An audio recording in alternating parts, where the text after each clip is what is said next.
À partir de quel niveau de revenu peut-on se considérer comme étant aisé ou riche en France? Le dernier rapport de l'Observatoire des inégalités, paru ce mardi, donne une réponse plurielle et détaillée à ces questions.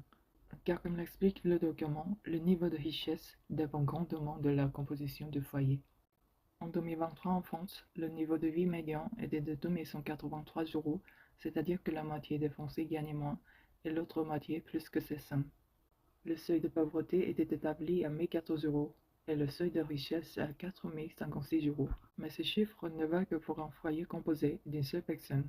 Selon la composition de la famille à laquelle on appartient, on n'est pas riche ou pauvre avec le même niveau de revenu, explique ainsi l'Observatoire. Pour ajuster le seuil, le rapport fonctionne avec le système de parts. Le premier adulte du foyer compte pour une part, le deuxième adulte pour une demi-part.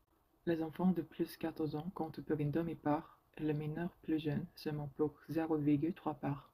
Résultat, pour un couple sans enfants, le seuil de pauvreté monte à 1521 euros. Pour faire partie de la classe moyenne, il doit gagner entre 2413 et 4411 euros, et seuls les couples gagnant plus de 6083 euros sont considérés comme riches. Le seuil monte encore si le foyer comprend des enfants.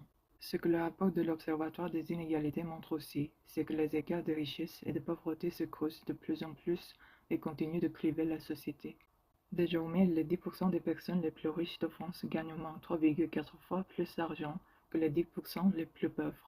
L'origine sociale est un facteur prédominant. À critère zéro, une personne née dans une famille aisée gagne aujourd'hui en moyenne 1000 euros de plus qu'une personne ayant grandi dans un milieu défavorisé.